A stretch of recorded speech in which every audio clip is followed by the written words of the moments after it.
प्रत्येक शिष्य का धर्म है कि अपने गुरु के नियम का, भाव का और उनकी आज्ञा का विस्तार करे। शिष्य का शिष्यत्व केवल दीक्षा ग्रहण करना नहीं होता है। दीक्षा ग्रहण कर ली और बस सबको बता दिया कि ये हमारे गुरुदेव हैं, ये हमारे गुरु जी हैं, इस मात्र से आपकी गुरु दीक्षा चल रही है तो थोड़ा बहुत तो आपको भी इसका दंड तो भोगना पड़ेगा। और गुरुदेव भी आपको सचेत नहीं कर रहे हैं, इसलिए कहीं ना कहीं ठाकुर जी उनसे भी नाराज हो सकते हैं। इसलिए प्रत्येक शिष्य को चाहिए अपने गुरु के नियमों का, अपने गुरु के भावों का विस्तारीकरण करे। यही शिष्यत्व होता है। जो शिष्य अपने गुरु की आज्ञाओं का विस्तार नहीं करता या गुरु के भावों का, गुरु की लीलाओं का विस्तार नहीं करता, निश्चित ही फिर सब लोग इधर देखो, सावधानी से कथा सुनो।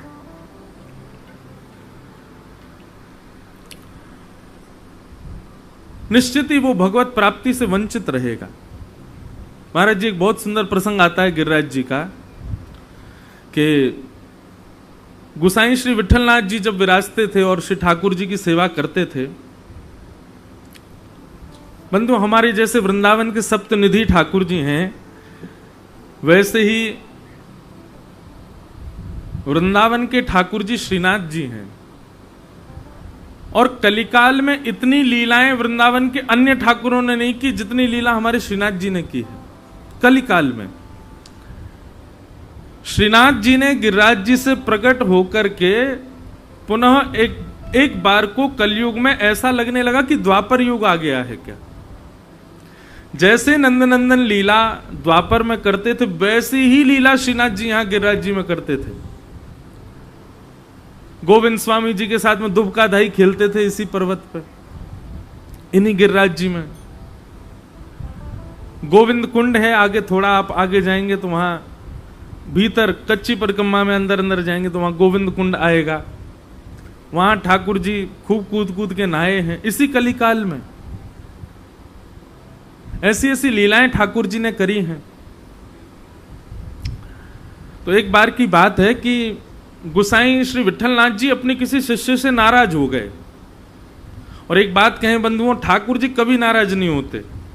सदैव प्रयास करो कि कोई वैष्णव, कोई भक्त, कोई गुरु हमसे रुष्ट ना हो, वो नाराज ना हो। बस ठाकुर जी पे इतना समय नहीं कि वो हमसे नाराज हों। उनको नेह लड़ाने वाले, नेह उनसे करने वाले अनेक हैं। तुम्हारी एक की गरज नहीं पड़ी ठाकुर जी को। ठाकुर जी नाराज नहीं होते, लेकिन प्रयास करो कि कभी कोई वैष्णव भक्त और गुरुदेव हमसे नाराज ना हो। तो एक बार गुसाई श्री विठलनाथ जी नाराज हो गए अपने एक शिष्य से,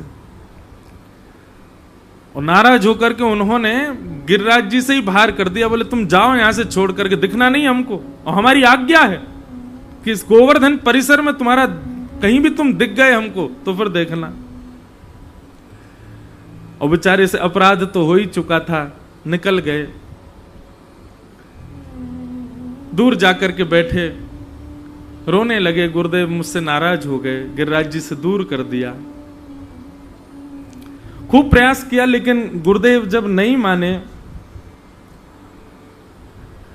तो भ्रमण करते करते आगरा चले गए। और वहां जाकर के उन्होंने जलेबी बनती हुई देखी, और जलेबी देखते ही महाराज मुंह में पानी आ गया। लेकिन एक स्वभाव होता है भक्त का, वो किसी भी अच्छी वस्तु को देखता है, उसका उपभोग स्वयं करे ऐसी भावना उसके चित्त में नहीं आती। संसारी व्यक्ति में और वैष्णव व्यक्ति में अंतर कितना। संसारी व्यक्ति किसी अच्छी वस्तु को देखेगा तो उसको इच्छा होती है मैं धारण करूं, या मेरी कोई इंद्रिय इसका सेवन करे। अच्छा कोई वस्त्र दिख गया तो मैं पहन लूं, कोई भोजन की वस्तु दिख गई तो मैं खा लूं। कुछ भी संसार की कोई भी सुख देने वाली वस्तु को अपने ऊपर लागू करे, वो संसारी व्यक्ति है। लेकिन किसी भी सुखद वस्तु को देख करके उसके मन में आए ये तो मेरे ठाकुर जी को पधरानी है, ये तो मेरे ठाकुर जी को प्राप्त होनी चाहिए।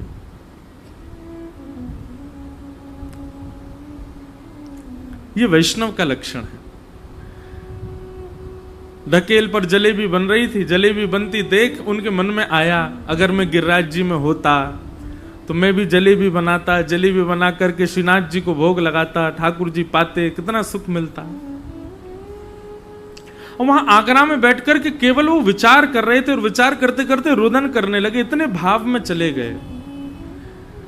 यहां श्री गुसाई श्री विठलनाथ जी ने उत्थापन का समय शाम को 4:30-5 बजे जैसे ही मंदिर का कपाट खोले, भीतर प्रवेश किया। जैसे ही भीतर प्रवेश किया तो श्रीनाथ जी की उठी हुई भुजा के ऊपर जलेबी रखी हुई थी। गुसाई जी बोले, जय जय, आज जलेबी तो बनी नहीं रसोई में और हमने आपको पधराई भी नहीं, जे आपकी भुजा में जलेबी कहां से आ गई? ठाकुर जी बोले, मेरे एक भक्त ने पवाई है। गुसाई जी बोले, कौन से भक्त ने पवाई है? और भैया ऐसा कौन सा भक्त आ गए हो जो कहीं से पवा रहे हो, आप यहां बैठ के पा रहे हो? हम भी तो वह भक्त के दर्शन करें, जामे इतनी निष्ठा, जाको इतनो प्रेम की वो दूर से पवा रहे हो और यहां पा रहे हो। और ये आचार विचार जो हमारे लिए यहाँ बना रखे हैं कि भैया हाथ खासा करो, वाक्य बाद में भोजन बनाओ, मुंह पे पट्टी बांध करके भोजन बनाओ, कहीं वाकी सुगंधी से भी जीभ में पानी नहीं आ जाए, और आदि आदि, ये सब जो नियम आपने हमारे काजे बना रखे हैं, इन नियमन को तोड़ करके कोई भक्त की जलेबी पा रहे हो? कौन सा भक्त ने, एक नाम तो बताओ। तो वर्णन आता है, ठाकुर जी डर रहे हैं बतावे में, क्योंकि वो ये जाने जिनको इनने भगा दियो है। ठाकुर जी बोले, मैं ना बता रहा हूं। बोले, क्यों ना बता रहे? बोले, तुम नाराज हो जाओगे। गोसाई जी बोले, जय जय, मैं ना नाराज हूं, बताओ ना कौन सा भक्त है? बोले, वही है जाकू तुमने परसों गिरिराज जी ते निकार दियो। गोसाई जी खड़े हो गए। बोले, ठाकुर जी आपको पता हो मैंने कितना बड़ा अपराध किया, और वह अपराध को दंड यही है सके कि मैं वाकू अपनी नजरन से दूर करूं और आपसे भी दूर कर दूं। लेकिन आपको तो नेक समझ में ना आवे कोई बात, नेक में ऐसा हृदय कर लियो अपनो, कोई नेक आपको रिझा दे, सोई वाकी तरफ आकर्षित रहते चले जाओ।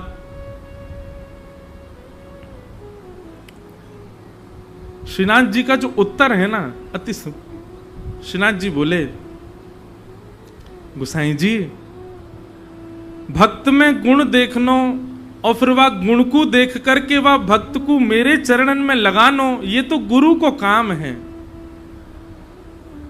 अब गुरु अपनी ज्ञान के बल से, अपने भाव के बल से, अपने जाप के बल से शिष्य को त्याग और स्वीकार दोनों करने में सक्षम होवे।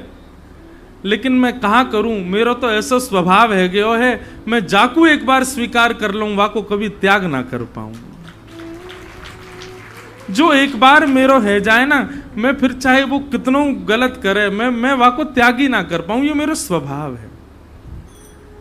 गुसाई जी घुटनों पर बैठ गए, खूब रोए ठाकुर जी के आगे। ठाकुर जी कभी किसी का त्याग नहीं करते बंधु। वो बात अलग है कि हम ठाकुर जी के आगे पड़े ही नहीं, हम उनके स्वीकार के योग्य बने नहीं। एक बार पकड़ कर के कोई को छोड़ो हो, ऐसा मैंने दूर दूर तक कहीं ना देखो। ठाकुर जी कभी त्याग नहीं करते। और कभी ठाकुर जी को क्रोध आता भी है ना किसी के अपराध पर, या किसी विशेष रूप से तो किसी भक्त का अपराध करो तो ही ठाकुर जी नाराज हो मैं, तो वहां में भी ठाकुर जी अगर नाराज हो मैं तो बस विरह दे सकें, कोई वैष्णव से आपको डांट पड़वा सकें, लेकिन स्वयं आपसे कुछ नहीं कहेंगे, क्योंकि ठाकुर जी को स्वभाव है वो कोई को त्याग ना करे।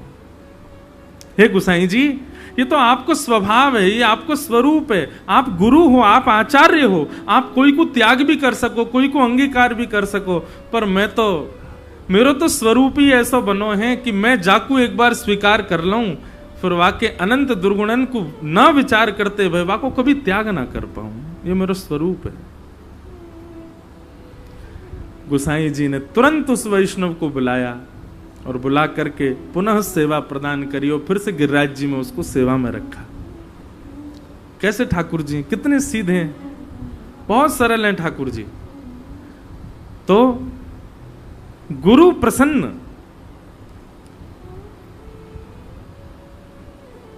गुरु प्रसन्नता में कितना बल होगा सोचो। गुरु नाराज हो जाएं तो भी ठाकुर जी लीला करके शिष्य को दूर नहीं होने देते, लेकिन जिससे गुरु प्रसन्न ही रहते हो उसके प्रति ठाकुर जी का क्या भाव रहता होगा, विचार करो। तो निश्चित ही जब हम अपने गुरुदेव की स्मृति में ऐसे उत्सव करते हैं, इतने सारे वैष्णवों को बुलाते हैं, मंगल कथा का गायन होता है, आदि आदि जो भी क्रम आप करो अपने गुरुदेव की स्मृति में, उस समय वैकुंठ में हमारे गुरुदेव उत्सव मनाते होंगे, आनंदित होते होंगे। अच्छा, पूज्य श्री मलुकपीठ वाले महाराज जी एक बार बात कर रहे थे, हमारे पूज्य पिताजी महाराज के गुरुदेव के उत्सव में कथा हुई, तो महाराज जी बोले जब कोई भक्त अपने गुरु के उत्सव में कथा आदि कराता है ना, तो ऐसा प्रतीत होता है कि उस दिन, जिस दिन गुरुदेव का उत्सव प्रारंभ हुआ, उस दिन से लेकर के जब तक गुरुदेव का उत्सव चल रहा है, तब तक ठाकुर जी वैकुंठ में गुरुदेव की कुंज में ही विराजते हैं। ठाकुर जी अपनी निज कुंज में नहीं रहते, गुरुदेव की कुंज में ही रहते हैं। जैसे हम वृंदावन छोड़ के यहाँ पे गिरिराज जी कुंज में हैं, आपके पास हैं, ऐसे ही ठाकुर जी भी जब पता चला, अच्छा तेरे सवरे शिष्य है, कहा वो उत्सव कर रहे हैं नीचे, चल इतने दिन मैं तेरे यहीं रहूंगा, वैकुंठ में सब भक्तों की कुंज है, तो इतने दिन ठाकुर जी उस कुंज में विराजते। बंधुओं, भगवत प्राप्ति के केवल 2 साधन हैं। प्रथम गुरु कृपा, यदि गुरु कृपा हो जाए तो आप कोई साधन मत करो, कुछ मत करो, गुरु केवल प्रसन्न है आपसे, इसी मात्र से भगवत प्राप्ति संभव है। और दूसरा भगवत प्राप्ति का साधन है भगवान की लीलानुकथा। ठाकुर जी की कथा यदि जीवन में आ जाए तो ये 2 ही साधन किसी के जीवन में यदि प्रबल रूप से प्रतिष्ठित हो जाएं, निश्चित है भगवत प्राप्ति में कोई बाधा नहीं आ सकती। तो ऐसे गुरुदेव के उत्सव के स्वरूप में हम आप सब लोग यहाँ पर आनंदित हो रहे हैं, बढ़िया प्रेम से ठाकुर जी का, रसिक बिहारी लाल जी का दर्शन कर रहे हैं, श्री राधा रसिक बिहारी, और इतने सारे वैष्णव यहाँ पर आ रहे हैं। आज पूज्य पिताजी महाराज भी कथा में पधार रहे हैं, शाम को कथा में उनका भी दर्शन होगा, और भी कई वृंदावन के रसिक जन, संत जन सब यहाँ नित्य पधार ही रहे हैं, सब लोग आएंगे। आज सुबह गौरांगी शरण कुंज जहां पर श्री गिरधर लाल जी विराज रहे हैं, वहां इतना सुंदर उत्सव हुआ। आज सुबह ठाकुर जी खस की कुंज में विराजे हैं, और वहां आज ठाकुर जी फूल बंगला और जल क्रीड़ा कर रहे थे। इतना सुखद आनंद सुबह के सत्र में यहाँ पर हो रहा है। और रात में अपनो आनंद करवे हम लोग साइकिल पे बैठ के चले जाएं, साइकिल, मोटरसाइकिल, गाड़ी, जाकू जो हाथ पड़े वो वहीं पे चल दे, और श्री गिरिराज जी की परिक्रमा करके आमे। खूब सुख के साथ उत्सव चल रहा है। आज तृतीय दिवस है कथा का। कल हम लोग बड़े प्रेम और भाव से भागवत जी के मंगलाचरण का रस स्वादन पान कर रहे थे। अब आगे के क्रम में प्रवेश करते हुए फिर भगवत लीला सुनेंगे।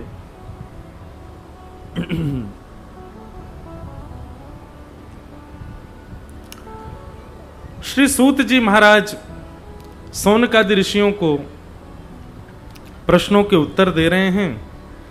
इसी बीच उन्होंने भागवत जी के निर्माण का, भागवत जी की रचना का हेतु बताया। कैसे भागवत जी की रचना हुई। श्रीमद् भागवत, इदं भागवतं नाम पुराणं ब्रह्म संहितं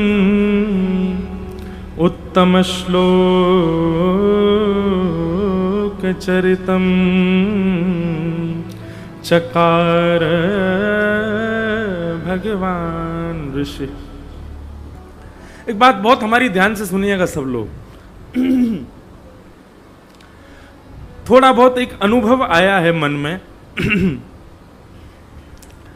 कि सेवा तो हम बड़े भाव से कर रहे हैं, कथा भी हम बड़े भाव से सुन रहे हैं, धाम भी हम बड़े भाव से आ रहे हैं, हमसे कोई अपराध ना बने, इन सब चीजों का भी भान रखते हैं। पर एक चीज में थोड़ी सी कभी कभी देखने में ऐसा लगता है कि शायद हम लोग कमी छोड़ रहे हैं, और वो क्या है? अब इसको चाहे आप ध्यान कहो, चाहे इसको आप मानसी कहो, चाहे इसको आप चिंतन कहो, कुछ भी कहो, इसमें थोड़े से हम कम निपुण हैं।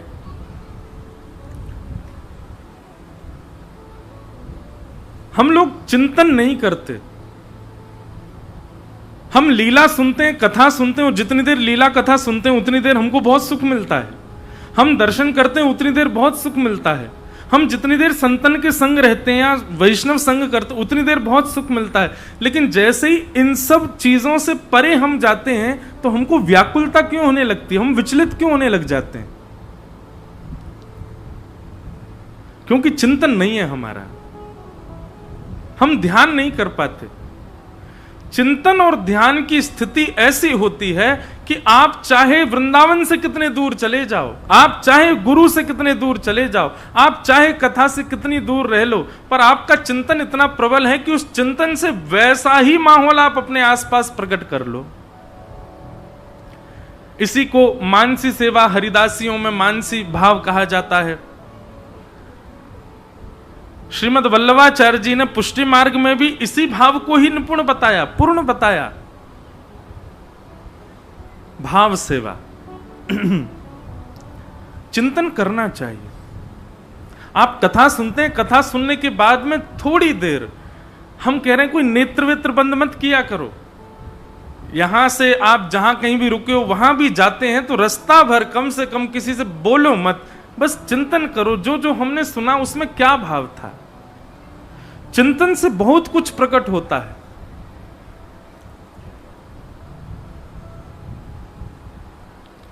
श्री वेदव्यास जी महाराज ने चिंतन से ही श्रीमद् भागवत को प्रकट किया। भागवती नहीं, समस्त वेद पुराण उपनिषद सब चिंतन से ही प्रकट हुए। चिंतन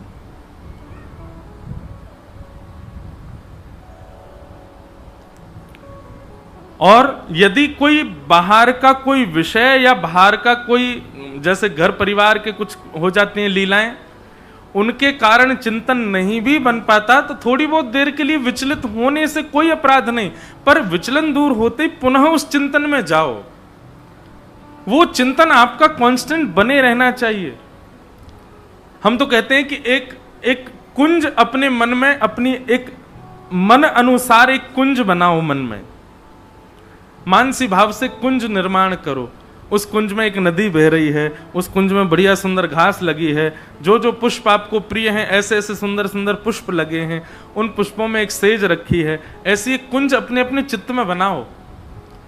ऐसे ऐसे वृक्षों की कुंज है, छांव जब आती है तो बीच बीच में से कहीं से सूर्य की किरण नीचे पड़ती है और उस सेज पर शामा शाम आकर के विराजमान होते। ऐसा मानसी भाव रखा करो। ऐसे मनस्थ में कोई ना कोई चिंतन बनाओ। और जो ये बात पता है आज क्यों आई मन में? आज हम सुबह मिलने बैठे तो बहुत सारे लोगों के इतने सारे प्रश्न थे,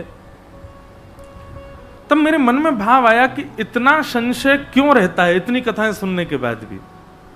क्योंकि हम चिंतन नहीं करते, हम विचार नहीं करते। शास्त्राज्ञा करते हैं तत्श्रृण्वन प्रपठन विचारण परो भक्त्या विमुच्य नर। जब तक आप चिंतन नहीं करोगे, आप विचार नहीं करोगे सुने हुए भावों का, आप कोई संशय आया मन में, हम महाराज जी से मिलेंगे तो पूछेंगे, मत पूछना। मुझे उत्तर देने में कोई दिक्कत नहीं, पर आप मत पूछना। थोड़ी देर उसको अपने चिंतन में, अपने मन में उस प्रश्न को घूमने दो, थोड़ी देर उसको भ्रमण करने दो। करते करते करते आप स्वयं देखेंगे अपने आप उत्तर प्राप्त होगा। अपने आप आपको चिंतन से वह सूत्र प्राप्त होगा। इसलिए चिंतन बहुत आवश्यक है। और मनस्थ में लीला, सेवा, ध्यान, ये सब निपुण हो हमारा, उसके लिए कथा सुनो। इदं भागवतं नाम पुराणं ब्रह्म संहितं उत्तम श्लोक चरितम चकार भगवान ऋषि। वेद व्यास जी महाराज ने भागवत जी की रचना की।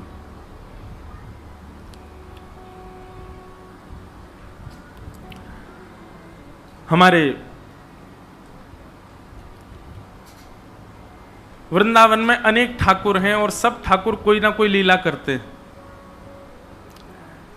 श्री हरिदास परंपरा में ही श्री गोरीलाल कुंज है वृंदावन में, और वहां के श्री गोरीलाल ठाकुर जी इतने अद्भुत ठाकुर जी हैं। आप में से कितने लोगों ने दर्शन किए गोरीलाल जी के? हाँ, सब ने नहीं किए होंगे, या अपने परंपरा वालों ने ही किए होंगे। वो ठाकुर जी विराजमान भी ऐसी जगह पर हैं कि हर कोई वहां पहुंच ही नहीं पाएगा। लेकिन सुनो, वृंदावन आके क्या करते हो आप? केवल बिहारी जी को रास्ता पता, वहीं चले जाओ। राधा वल्लभ जी, अरे जो नहीं पता वहां जाओ, उन स्थानों को ढूंढो। श्री गोरीलाल कुंज जाइएगा, वहां दर्शन करो। अब कहाँ है ये तो हम अब क्या बताएं, अपने आप ढूंढो, मेहनत करो वृंदावन जाके। तो ठीक करो भैया, अजीब सी आवाज आ रही है। तो गोरीलाल ऐसे ठाकुर जी हैं। महाराज जी, पूज्य श्री गोरीलाल कुंज वाले महाराज जी से सुनी हुई चर्चा है। गोरीलाल बिहारी जी जो हैं वहां पर, अब इस नाम का अर्थ क्या? गोरीलाल मतलब, अब सामान्यतया अर्थ करने वाले तो ये कहेंगे गोरी कौन है, बोले कि किशोरी जी हैं, और लाल कौन है, बोले ठाकुर जी हैं। पर ये नहीं है अर्थ इसमें। गोरी लाल बोले लाल जी जहां गोरी बन के बैठे हैं, मतलब जहां किशोरी जी के रूप में बैठे हैं, वो गोरी लाल। वहां पर कृष्ण रूप में श्री किशोरी जी हैं और किशोरी जी के रूप में ठाकुर जी हैं, इसलिए गोरी लाल। लाल जी गोरी बन करके विराजमान है। अच्छा जी, गोरी लाल केवल गोरी लाल कुंज में ही नहीं है, वृंदावन के सबरे ठाकुर जी गोरी लाल हैं। एक भी ठाकुर, राधारमण जी देखो, जब श्रृंगार करेंगे तो अपने बाम श्रृंगार में अपने शीश पर निश्चित किशोरी जी का स्वरूप धारण करेंगे, चोटी धारण करेंगे। बिहारी जी को जाकर के तो लहंगा फरिया पहनेंगे। ये सबरे लाला गोरी बने हुए हैं। जिस प्रकार अपने गुरु की प्रसादी को शिष्य धारण करता है, ऐसे वृंदावन में जितने भी हमारे लाल जी हैं सबरे गोरी बने हुए हैं, सब किशोरी जी की प्रसादी धारण करते हैं। तो गोरी लाल ठाकुर जी, गोरी लाल बिहारी जी, रसिक त्रिवेणी है वहां पर, बहुत सुंदर स्थान है। उस स्थान पर निश्चित जाइएगा। तो वहां का एक लीला दर्शन है, बहुत सुंदर दर्शन। महाराज जी एक बार सुना रहे थे कि हरिदास परंपरा के चौथे आचार्य श्री नरहरि देव जी, जिनको ठाकुर जी प्राप्त हुए श्री गोरीलाल जी, उनको कैसे प्राप्त हुए? श्री नरहर देव जी एक दिन सो रहे थे, तो सोते सोते स्वप्न में उनको ये दर्शन हुआ कि ठाकुर जी किशोरी जी के रूप में खड़े हैं और किशोरी जी ठाकुर जी की तरह वंशी बजा रही हैं। ठाकुर जी तो गोरे गोरे लग रहे हैं, किशोरी जी सांवली सांवली लग रही हैं। ये उनको स्वप्न में दर्शन हुआ। और जब स्वप्न में दर्शन हुआ तो स्वप्न जब खुला तो उठ करके इतने व्याकुल हो गए, बेचैन हो गए, ठाकुर जी से प्रार्थना करने लगे। बोले, नाथ आप इतने प्यारे लग रहे, इतने सुंदर लग रहे, कृपा करो या दास के ऊपर और यहां पधारो, सेवा प्रदान करो। रोज यही प्रार्थना करते कि वो स्वप्न मुझे दोबारा आवे, वो स्वप्न में मुझे वो जो दर्शन हुआ वो मुझे बार बार दिखे। पर ठाकुर जी ने एक दिन स्वप्न में प्रकट होकर के आश्वासन दिया कि चिंता नहीं करो, हम जल्दी आएंगे आपके यहां। मथुरा के एक व्यापारी थे, नमक का व्यापार करते थे। उनके यहां नमक कट्टों में भर भर के आते थे। एक बार उन नमक के कट्टों के बीच मेवाओं का कट्टा आया। तो व्यापार के नीचे काम करने वालों ने बताया, बोले महाराज ये नमक के जो कट्टे आए हैं हमारे व्यापार, इसमें एक मेवाओं का कट्टा है। उन्होंने जैसे ही उसको खोल करके देखा, उसके भीतर श्री युगल सरकार विराजमान थे और उनकी चरण चौकी पर लिखा था श्री नरहरिदास के ठाकुर जी। आज भी श्री गोरीलाल कुंज ठाकुर जी नाम लेकर के आए कि हम उनके हैं। तो व्यापारी तो उनको सेवा करते थे, अब लोग बाग दर्शन करते थे, बोले वाह भाई कहीं ठाकुर जी प्रकट हुए, मेवा की कटना में से निकल के आए। तभी एक आचार्य दर्शन करने गए और उन आचार्यों ने दर्शन करके जब देखा, बोले कि यहाँ नीचे लिखा है नरहर देव के ठाकुर जी। बोले अरे ये तो वृंदावन में श्री नरहर दास जी हैं, उन्हीं का नाम है, शायद उन्हीं के ठाकुर जी हैं। और जैसे ही वो ठाकुर जी उनको दिखाए तो वो समझ गए, तो वो स्वप्न में दिखे थे वही लाल जी। इस प्रकार ठाकुर जी अपने आप कृपा करके उनके यहाँ पधारे। उनकी एक इतनी मधुर लीला, ये सब देखो चिंतन से प्रकट होता है। इसीलिए मैं चिंतन पर जोर दे रहा हूं, चिंतन किया करो। ठाकुर जी का श्रृंगार करो, जैसा आप करते हैं अपने ठाकुर जी का नित्य श्रृंगार करो। श्रृंगार करने के बाद भोग पधराओ, भोग पधराने के बाद फिर जितनी देर ठाकुर जी भोग लगा रहे उतनी देर क्या करोगे? एकांत में बैठो और उन्हीं ठाकुर जी का जिनका आपने श्रृंगार किया है, अब उन्हीं को चैतन्य रूप में अपने कुंज में बिठाओ। हमारे ठाकुर जी लड्डू गोपाल हैं, हमारे ठाकुर जी त्रिभंग लली हैं, हमारे ठाकुर जी गिरधर लाल हैं। तो जब चिंतन उनका करो ना, तो वो ऐसे नहीं दिखने चाहिए, वो फिर चलते फिरते आपको दिखाई दें। वो मुस्कुरा रहे हैं, वो अपने नेत्र बंद कर रहे हैं, खोल रहे हैं, उठ रहे हैं, बैठ रहे हैं, ये सब लीलाएं दिखें आपको अपने चिंतन में। आप बस इतना चिंतन करो कि ठाकुर जी चल करके कुंज में आ रहे हैं, बाकी की लीला ठाकुर जी अपने आप करते जाएंगे। चिंतन करना, मानसी में जाना बहुत आवश्यक है। भक्ति की एक स्थिति आने के बाद, जो अभी प्रारंभ स्थिति में, वो चिंतन में मत चले जाना, नहीं तो फिर हीरो हीरोइन दिखेंगे आपको। एक बार बंबई में एक व्यक्ति मुझसे बोला, महाराज जी मैं आंख बंद करता हूं तो मुझे नाम जप करने के लिए तो हीरोइन दिखती है। मैंने कि बेटा जो भीतर होता है वही दिखता है।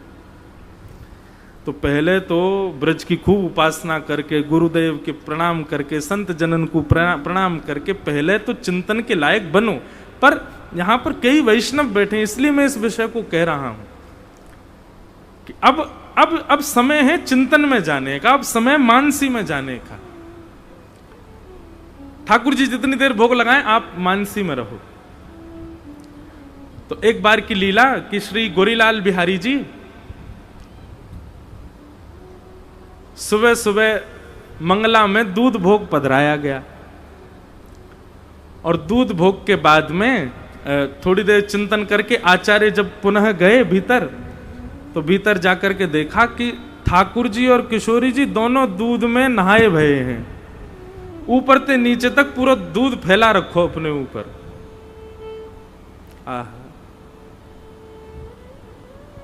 ठाकुर जी नथनी पहनते हैं वहां पे, और किशोरी जी ठाकुर जी के रूप में।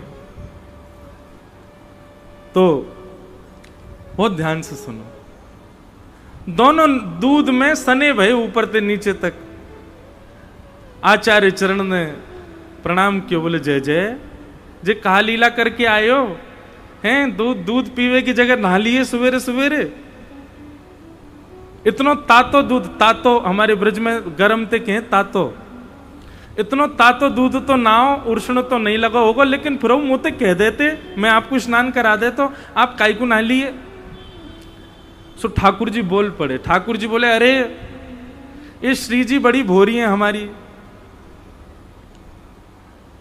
आचार्य चरण बोले कहा भयो ने बताओ तो सही। तो ठाकुर जी लीला बता रहे अपने आप ही। ठाकुर जी कह रहे हैं, बोले मैं श्री जी को दुग्ध पान कराए रहे हो, सो श्री जी अपने होठ के पास दूध ले जाओ, फिर मुझे कहें ए दूध तो लाल लाल सो दिख रहा है, दूध में कछु पड़ो है, ऐसा लग रहा हो कि कछु लाल लाल सो का जामे। अब मैं जब दूध को देखूं तो दूध में कोई लालिमा नहीं, लेकिन श्री जी जब दूध पीवे जा मैं सो पीछे कर दें, या में तो कुछ पड़ो है। तब मैंने श्री जी से कही अच्छा एक काम करो, आप मुक्ते लगाओ, मैं बगल में आके झांकूंगा, मैं देखूं का लाल है। तो श्री जी पान कर रही हैं और बिल्कुल गले गाल ते गाल छुपा के ठाकुर जी देख रहे हैं हमें कहा लाल है। तभी देखो कि श्री जी की नथनी में जो मणि है वो चमक करके दूध को लाल लाल बना रही है। ठाकुर जी बोले जय हो श्री जी, आप बड़ी भोरी हो। बोले कहा भाई हो जी, आपकी नथनी है या को आप ऊपर करके दूध पी रही हो, ये नथनी की ही परछाई आ रही है दूध में, बात लाल लाल लग रहा है। श्री जी बोली, अरे मैं तो बड़ी बावड़ी हूं, वो तो समझ में ही ना आवे। अरे मैं हूं कहां, पहचान नहीं पाई। फिर श्री जी दूध पीने लगी और दूध पीते पीते उनको अपने ही भोरेपन पे जोर की हंसी आई, और जैसे ही दूध मुंह में गया और मुंह में जाती हंसी आई तो सबरो फूटकार, सबरो बाहर निकल गो, स्वयं भी सन गई और लालजू सन गए। ठाकुर जी भी वही में है गए।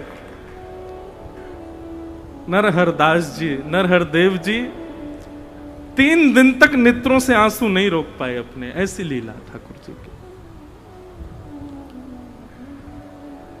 तो भैया चिंतन किया करो, केवल हम अपने ठाकुर जी की सेवा अपने उनके सिंहासन तक करें, उनको कुंज में बिठा दें, उनके सामने नाच लें गा लें, यही तक सीमित मत रखो। जब सब चीज से निवृत्त है जाओ, तब एकांत में नेत्र बंद कर लो, ठाकुर जी के सामने ही रहो पर नेत्र बंद करो, और फिर हृदय के कुंज में उन्हीं ठाकुर जी को देखो अब कहां लीला कर रहे हैं। 1 बार प्रयास करो, 2 बार प्रयास करो, 4 बार प्रयास करो, 20 बार प्रयास करो, कभी तो लीला प्रकट होएगी। और एक बात मेरी ध्यान से सुनियो भैया, जिस प्रकार किसी व्यक्ति को अंदर उसके कोई कमी हो जाए तो वो औषधि लेकर के उस कमी को ठीक करता है, ठीक वैसे लीला प्रकट करने की औषधि क्या है? यमुना जल। लीला प्रकट करने की औषधि क्या है? ब्रज की रज। लीला प्रकट करने की औषधि क्या है? ब्रजवास। ब्रजवास आप और किसी कार्य के लिए नहीं कर रहे हैं, लीला प्रकट हो इसलिए कर रहे हैं।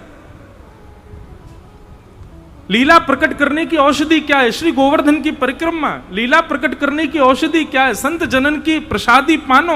लीला प्रकट करने की औषधि क्या है? ब्रजवासिन के घर की झूठी मधुकरी पानो।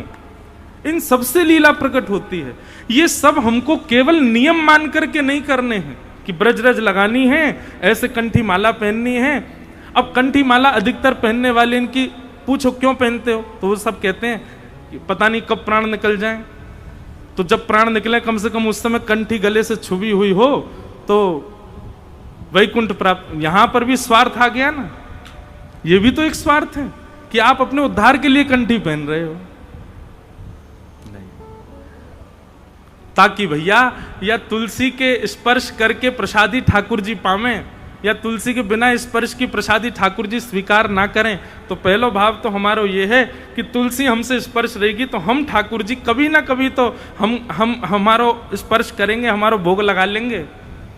और दूसरा भाव, तुलसी धारण इसलिए करनी है ताकि तुलसी के नित्य धारण करने से चित्त में किंचित पवित्रता आ जाए और उस किंचित पवित्रता से ठाकुर जी की कोई लीला दिख जाए, इसलिए कंठी पहननी।